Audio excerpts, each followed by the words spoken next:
আসসালামু আলাইকুম। দেশ বিদেশ টিভি থেকে হুসেন বলছি। আমার চ্যানেলে সবাইকে স্বাগত।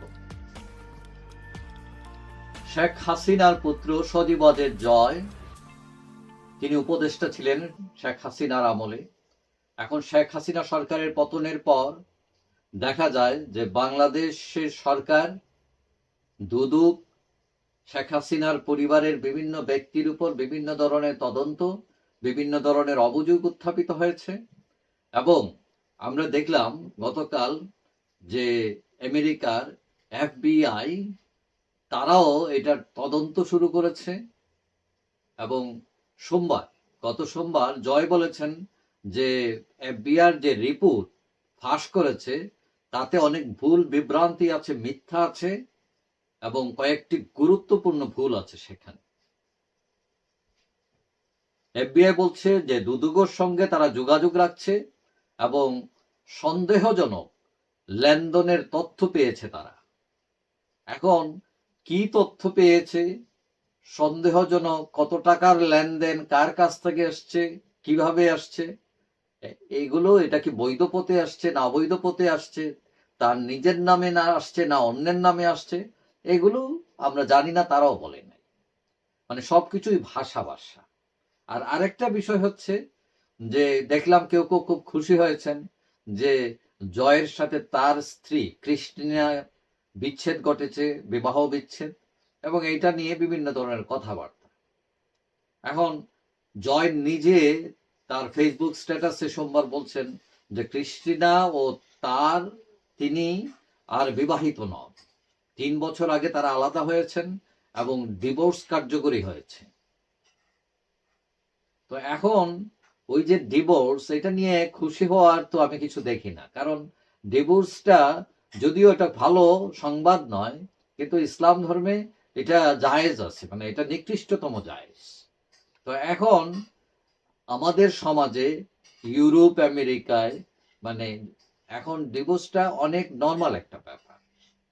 বিশেষ করে ইউরোপ আমেরিকায় মানে এটা দেখা যায় ডিভোর্সের পরও তারা আবার ফ্রেন্ডের মতো থাকে, মানে এইরকম। তো এটা খুশির হওয়ারও কিছু নাই, বেজার হওয়ারও কিছু নাই। তবে এটা একটা খারাপ সংবাদ তার জন্য, তার পরিবারের জন্য। FBI আরো বলছে যে হাসিনা ও জয় মানে 30 কোটি ডলার পাচার করেছেন ইউকে এবং USA তে, আমেরিকা এবং ব্রিটেনে, যেটার মূল্য 3600 কোটি টাকা। কিন্তু কিভাবে করেছেন, এটার তথ্য প্রমাণ এগুলো আমরা জানি না সেটাও। তবে FBI বলছে যে তারা সজীব জয়ের বিলাসবহুল 8টি গাড়ির সন্ধান পেয়েছে এবং 5টি প্রতিষ্ঠানের সাথে সম্পৃক্ততা পেয়েছে তারা।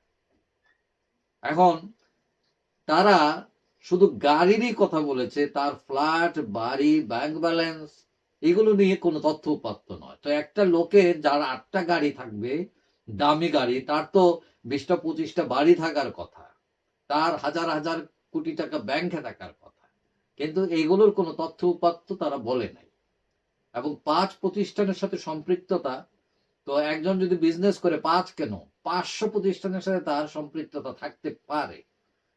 এবং এইটা কথা হচ্ছে যে এই সম্পৃক্ততার মধ্যে কোনো ইলিগাল জিনিস আছে কিনা সেটা হলো কোয়েশ্চেন। এটা নিয়েও তারা কিছু বলে নাই।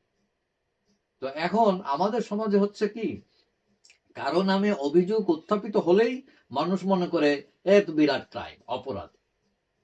মানে অভিযুক্ত এবং অপরাধী দুইটা কিন্তু দুই জিনিস।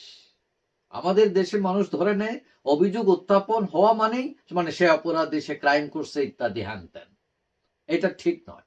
যতদিন পর্যন্ত আদালত দ্বারা স্বীকৃত না হবে যে তিনি অপরাধী, ততদিন পর্যন্ত একজনকে অপরাধী বলা ঠিক নয়।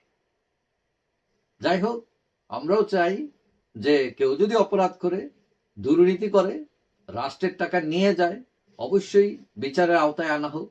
কিন্তু কোনো নিরাপরাধ ব্যক্তি যাতে আবার হেনস্থার শিকার না হয়, তার যাতে সম্মানের হানি না হয়। যাই হোক, সবাই ভালো থাকবেন।